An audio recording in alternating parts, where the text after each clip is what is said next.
Assalamualaikum warahmatullahi wabarakatuh. Perkenalkan, nama saya Amalia Nurusada, kelas Perbankan Syariah 1B, jurusan Akuntansi, Program Studi Perbankan Syariah dari kelompok F yang akan menjelaskan tentang penerapan Asmaul Husna. Di sini kami dari kelompok 6 yang beranggotakan saya sendiri, nama saya Amalia Nurusada dan teman saya Enda Setianingrum, Kanina Urfi, dan Utami Nur Indah. Di sini saya akan menjelaskan tentang Asmaul Husna Al-Muqaddim, Al-Muakhir, Al-Awal, dan Al-Akhir. Yang pertama yaitu Al-Muqaddim. Al-Muqaddim adalah Allah yang mendahulukan sesuatu atas sesuatu yang lainnya, meletakkan pada tempatnya. Sesuatu yang pantas didahulukan akan Allah dahulukan. Mendahulukan berdasarkan hikmah yang Allah ketahui, berdasarkan keadilan yang Allah ketahui, dan berdasarkan pengetahuan yang ada pada Allah Subhanahu wa ta'ala. Sehingga Al-Muqaddim berhubungan dengan menempatkan sesuatu sesuai dengan keadaan sesuatu itu. Penerapan dalam bisnis atau implementasi dalam bisnis. Semisal ketika ada di sebuah perusahaan, misalkan perilaku atasannya menyimpang dari ajaran agama, tetapi kita sebagai karyawan yang taat kepada Allah Subhanahu wa ta'ala, atasan yang buruk tadi niscaya pasti akan segan dan menghormati kita sebagai bawahannya.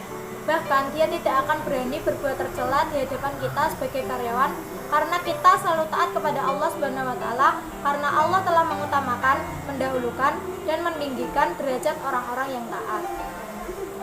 Jadi ketika kita memasuki dunia bisnis, sudah seharusnya kita selalu taat dengan perintah Allah, karena hal itu akan menjadi pembeda di hadapan Allah, sehingga Allah akan mendahulukan kepentingan kita dibandingkan dengan yang lainnya. Yang kedua yaitu Al-Muakhir, Allah yang maha mengakhirkan. Artinya Zat yang maha mengakhirkan yaitu Dia kuasa mengakhirkan sesuatu, sehingga mampu menunda apa yang semestinya terjadi. Misalnya menunda siksanya pada orang yang berbuat durhaka untuk menunggu barangkali ia akan sadar dan mau bertobat. Implementasi dalam bisnis. Di dalam dunia bisnis, sudah seharusnya kita meneladani dan menerapkan Asma Al-Muakhir. Kita harus cerdas memilah sesuatu yang harus diprioritaskan dan mana yang diakhirkan, sehingga muncullah skala prioritas dalam manajemen. Dalam berbisnis, kita juga berniat untuk mengejar ridha Allah Subhanahu wa ta'ala dan menjadikan sebuah pekerjaan sebagai hal yang bernilai ibadah, sehingga kita tidak hanya mengejar materi duniawi, melainkan juga mengejar falah atau akhirat. Selanjutnya, dalam berbisnis kita harus selalu berusaha dengan sebaik-baiknya dalam mengawali dan mengerjakan sesuatu agar hasil akhir sesuai dengan yang diharapkan. Yang ketiga yaitu adalah Al-Awal, Allah yang maha awal. Artinya, Zat yang maha awal yaitu Dia permulaan dari sesuatu yang wujud di alam semesta ini. Dia tidak beramal dan juga tidak berakhir. Perkataan awal berasal dari akar kata yang maknanya adalah permulaan. Kata ini secara makna menunjukkan sifat Allah sebagai yang implementasi dalam bisnis. Yang pertama yaitu berinisiatif menjadi pengarah ketika terjadi konflik di sebuah perusahaan. Yang kedua, berupaya mengedepankan jalan damai ketika terlibat dalam perselisihan antara rekan kerja. Yang ketiga, menunjukkan sikap dan perilaku terpuji dalam kehidupan pribadi dan interaksi sosial, baik dengan atasan, bawahan, maupun sesama rekan kerja. Yang keempat yaitu menunjukkan kepedulian terhadap orang-orang yang memerlukan bantuan. Yang kelima, tidak merasa gengsi jika harus belajar kembali. Dan yang terakhir, menunjukkan kesungguhan dalam belajar dan bekerja. Selanjutnya yaitu adalah Al-Akhir, Allah yang maha akhir. Artinya, Zat yang maha akhir yaitu Dia tidak ada masa berakhirnya sebagaimana yang dialami oleh hamba-hambanya. Perkataan ini menurut bahasa dapat bermakna akhir dan secara makna untuk menggambarkan sifat Allah yang terakhir. Implementasi dalam bisnis yaitu yang pertama, bersegera mengeluarkan zakat, infak, sedekah, dan menunaikan ibadah haji selagi memiliki rezeki. Yang kedua, bersegera meluncurkan produk atau layanan yang dibutuhkan pelanggan sebelum para pesaing melakukannya dan terlambat. Yang ketiga, menyibukkan diri dengan membaca Al-Quran dan berzikir kepadanya di sela-sela kesibukan duniawi. Yang keempat, menunjukkan kepedulian sosial, terutama kepada saudara seiman. Yang kelima, senang belajar atau menuntut ilmu. Yang keenam, bersemangat untuk berusaha dan bekerja. Yang ketujuh, membekali diri dengan memperdalam keahlian di bidang tertentu. Yang kedelapan, gemar introspeksi dan mengevaluasi diri demi perbaikan. Sekian dari saya, terima kasih atas perhatiannya. Selanjutnya akan dilanjutkan oleh rekan saya.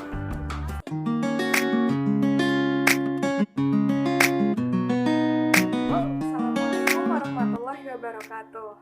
Di sini saya akan melanjutkan presentasi yang telah disampaikan oleh teman saya sebelumnya tentang penerapan Asmaul Husna dalam berbisnis.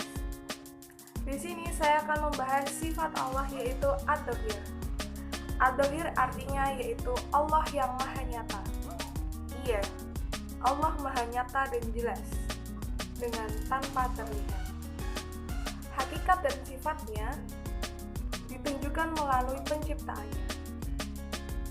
Penerapan dalam bisnis yang dapat kita lakukan dalam sifat Allah yaitu Ad-Dhahir yaitu yang pertama, dalam berbisnis kita harus yakin percaya pada kemampuan diri kita masing-masing karena Allah telah memberikan segala kelebihan pada masing-masing hamba.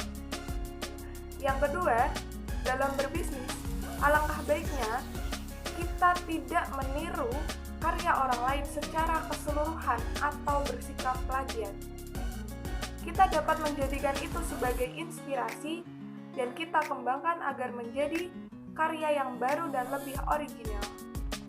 Dan yang ketiga, dengan adanya Allah, kita harus senantiasa memohon pertolongan Allah.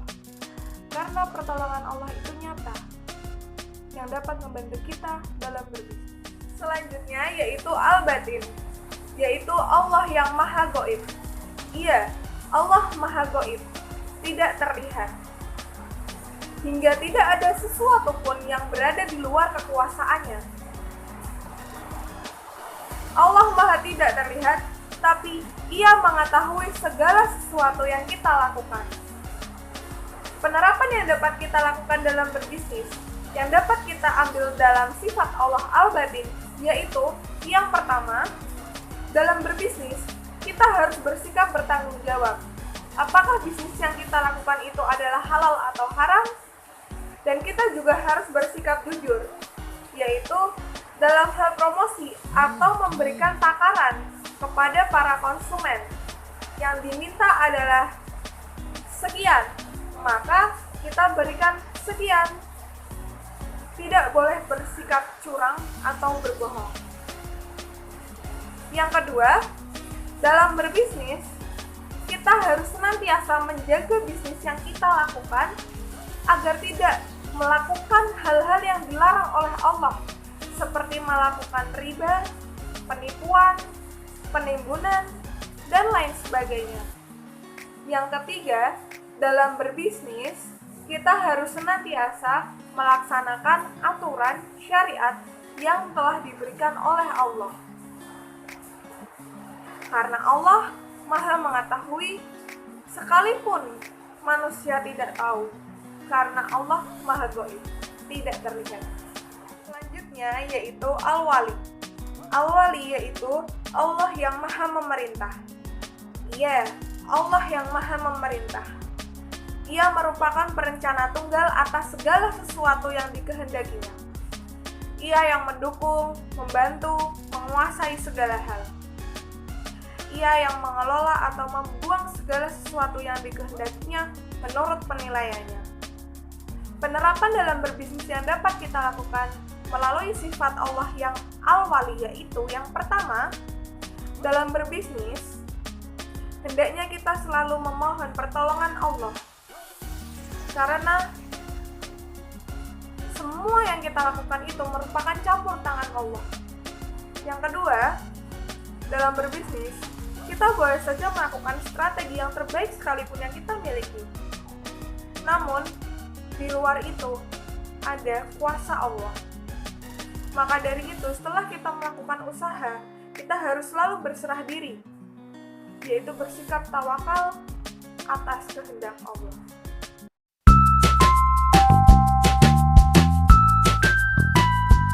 Saya Utami Nur Indah saya akan melanjutkan pembahasan materi mengenai implementasi Asmaul Husna dalam bisnis, yang mana saya akan menyampaikan Asmaul Husna Al-Muta'ali, Al-Barru, At-Tawwab, dan Al-Muntaqim. Al-Muta'ali ini artinya zat yang maha tinggi, di mana dia tinggi dalam segala-galanya, sehingga kemuliaan Allah yang tinggi itu tidak bisa diukur ataupun dibandingkan dengan apapun. Penerapan dalam bisnisnya diantaranya dalam berbisnis itu senantiasa mengukuhkan nilai keimanan dan ketinggian budi pekerti. Kemudian mencapai ilmu yang setinggi-tingginya dalam berbisnis, karena Allah itu akan meninggikan derajat orang-orang yang beriman dan berilmu pengetahuan. Kemudian Asmaul Husna Al-Barru ini artinya zat yang maha dermawan atau zat yang maha pendirman, yang memberikan kebaikan maupun kebajikan kepada makhluknya yang dikehendaki tanpa pamrih dari makhluknya. Penerapan dalam bisnisnya diantaranya dalam berbisnis kita tidak boleh lupa untuk tetap membantu dan bersedekah kepada orang yang membutuhkan, karena sebagian rizki yang kita miliki terdapat bagian atau hak orang lain yang membutuhkan. Kemudian dalam berbisnis kita juga harus mengikuti perintah Allah sehingga akan dimudahkan bisnisnya dan insya Allah mendapat perlindungan dari Allah. Kemudian At-Tawwab. At-Tawwab ini artinya zat yang maha menerima taubat, di mana dia senang menerima taubat hamba-hambanya. Bila ia benar-benar bertaubat, maka keutamaan yang akan didapat yaitu dia diterima taubatnya dan dia bisa meningkatkan amal kebaikan. Penerapan dalam bisnisnya diantaranya dalam berbisnis itu pasti ada suatu kegagalan. Dalam kegagalan berbisnis ini jangan pantang menyerah atau tidak berputus asa untuk memperbaiki bisnisnya tersebut. Kemudian mudah memaafkan apabila dalam berbisnis terjadi suatu kendala atau kesalahan yang terjadi. Kemudian ada Al-Muntaqim. Al-Muntaqim ini artinya zat yang maha pemberi balasan, atau dengan kata lain zat yang maha menyiksa, di mana dia akan membalas hamba-hambanya yang telah durhaka kepadanya dengan siksa di hari kiamat. Di mana seorang hamba yang meneladani Al-Muntaqim ini akan memperoleh perlindungan dari kejahatan orang maupun bisa terhindar dari segala macam fitnah. Penerapan dalam bisnis yaitu dalam berbisnis menjadikan ancaman Allah sebagai cambuk untuk selalu memperbaiki diri dan melakukan perbuatan terpuji.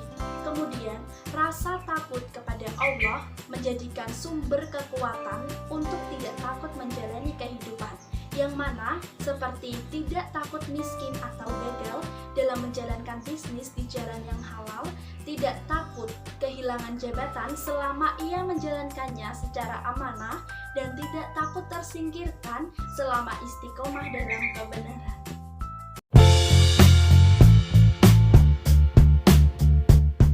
Assalamualaikum warahmatullahi wabarakatuh. Gimana nih kabarnya? Semoga dalam keadaan sehat ya. Semoga puasanya dilancarkan dan semoga virus corona segera berakhir ya, agar kita bisa beraktivitas kembali. Nah, pada kesempatan kali ini perkenalkan, nama saya Endah Setianingrum. Di sini saya akan melanjutkan presentasi dari teman-teman saya sebelumnya, yaitu tentang implementasi Asmaul Husna Al-Afu, Ar-Rauf, dan Al-Malikal Mulk. Nah, yang pertama, Asmaul Husna Al-Afu. Al-Afu artinya yang maha pemaaf. Kata Al-Afu itu berasal dari kata afa ya'fu, yang artinya menghapus, menghilangkan sampai ke akar, dan memaafkan. Jadi Allah itu maha pemaaf atas semua dosa-dosa yang dilakukan oleh hambanya, baik yang disengaja maupun tidak. Al-Afu itu hampir sama dengan Al-Ghafur, tapi bedanya kalau Al-Ghafur itu akar katanya itu berarti menghapus dosa, tapi kalau Al-Afu itu artinya meleburkan dosa atau menghilangkan sama sekali. Jadinya Allah itu menghapus dosa para hambanya dan menghilangkan sampai ke akarnya. saja Maha Pemaaf. Allah memberikan maaf kepada siapapun yang dikehendakinya tanpa hambanya itu meminta maaf kepada beliau. Jadi hakikatnya kita sebagai manusia yang kecil di hadapan Allah, Allah saja Maha Pemaaf. Kenapa kita tidak? Nah, itu bisa kita terapkan dalam kehidupan sehari-hari. Misalnya, ada tetangga kita yang membicarakan kita yang tidak baik misalnya, atau kata-katanya menyakiti kita, maka kita harus memaafkan dia meskipun dia tidak meminta maaf kepada kita. Kita harus tetap berbuat baik kepada dia, kita harus tetap menyapa dia meskipun dia bersikap tidak baik kepada kita, karena itu tadi, Allah saja Maha Pemaaf, kenapa kita tidak? Nah, di dalam ruang lingkup pekerjaan juga bisa diterapkan hal tersebut. Misal, ada rekan kerja yang melakukan kesalahan kepada kita, memfitnah kita yang tidak-tidak. Nah, itu juga bisa kita terapkan. Kita harus memaafkan dia terlebih dahulu meskipun dia tidak meminta maaf kepada kita. Jadinya, kita sebagai manusia yang hakikatnya kecil di hadapan Allah, Allah saja Maha Pemaaf, apalagi kita sebagai manusia. Lanjut ya, yang kedua yaitu Asmaul Husna Ar-Rauf, yang artinya yang Maha Belas Kasih. Nah, kata Ar-Rauf itu memiliki arti kata ro'afu yang artinya kelembutan dan kasih sayang. Nah, kata ini disebutkan 11 kali dalam Al-Quran, yaitu 10 kali sebagai nama Allah dan 1 kali sebagai sifat Rasulullah. Allah Ar-Rauf artinya Allah Maha Pengasih kepada hamba-hambanya, apalagi hambanya yang selalu mengingat Allah, selalu berzikir kepada Allah, maka Allah pun akan memberikan kasih sayangnya kepada hambanya. Nah, sifat Ar-Rauf ini juga dijelaskan sebagai sifat Rasulullah, yaitu dalam Quran surah At-Taubah ayat 128, yaitu A'udzu billahi minasyaitonir rajim. Bismillahirrahmanirrahim. Laqad ja'akum rasulun min anfusikum azizun 'alaihi ma anittum harisun 'alaikum bil mu'minina raufur rahim. Yang artinya, sesungguhnya telah datang kepadamu seorang rasul dari kaummu sendiri. Berat terasa olehnya penderitaanmu, sangat menginginkan keimanan dan keselamatan bagimu, amat belas kasihan lagi penyayang terhadap orang-orang mukmin. Jadi jelas ya, kata Ar-Rauf ini Allah Maha Penyayang. Begitu juga Rasulullah dengan segala kerahmatannya. Kita bisa menerapkan Ar-Rauf ini dalam kehidupan sehari-hari, yaitu saling menyayangi di antara anggota keluarga, saling menyayangi sesama muslim, apalagi di bulan Ramadan seperti ini. Kita bisa memberikan bantuan kepada saudara-saudara kita sesama muslim yang membutuhkan di luar sana. Nah, di lingkungan kerja kita juga bisa menerapkan hal tersebut. Misalnya ya, dalam hal pelayanan sebagai teller atau CS, kita bisa memberikan manfaat dan pelayanan terbaik kepada nasabah kita yang membutuhkan bantuan tanpa nasabah tersebut meminta bantuan kepada kita. Nah, itu merupakan bentuk pelayanan yang terbaik. Nah, selain itu, misalnya di dalam lingkungan kerja, ada rekan kerja yang terjadi percekcokan atau perselisihan, maka harus segera berdamai dan saling mengasihi, saling menyayangi antar sesama. Lanjut ya, yang ketiga yaitu Asmaul Husna Al-Malikal Mulk. Nah, kata Al-Malikal Mulk ini berasal dari rangkaian dua kata, yaitu Al-Malik dan Al-Mulk. Keduanya itu memiliki akar kata yang sama, yaitu malaka yang artinya memiliki. Kata Al-Malik itu artinya memiliki dan Al-Mulk itu artinya kerajaan. Jadi Allah Al-Malikal Mulk itu Allah yang Maha Raja. Seluruh alam semesta ini beserta isinya itu merupakan kerajaan Allah. Jadi beliaulah yang mengatur segala sesuatu yang ada di dalam alam semesta ini. Kekuasaan Allah itu mutlak. Tidak ada seorang pun yang mampu memengaruhi, menyamai, bahkan mengalahkannya. Jadi, segala sesuatu yang ada di dunia ini merupakan kekuasaan Allah. Nah, dalam kehidupan bisnis kita dapat mengimplementasikannya, yaitu misal kita dalam sebuah perusahaan, kita diberikan amanah untuk menjadi seorang pemimpin. Nah, kita bisa mengatur karyawan kita dengan arif, dengan bijaksana, tanpa bertindak sewenang-wenang kepada mereka. Jadi, kita sebagai seorang pemimpin harus bertindak adil, memutuskan masalah dengan bijaksana, dan tidak memihak kepada siapapun. Nah, itu tadi penjelasan saya dan teman-teman saya sebelumnya terkait dengan implementasi Asmaul Husna. Saya mewakili teman-teman saya sebelumnya mengucapkan mohon maaf apabila ada kesalahan dan terima kasih atas perhatiannya. Jangan lupa like, comment, and subscribe. Terima kasih. Wassalamualaikum warahmatullahi wabarakatuh.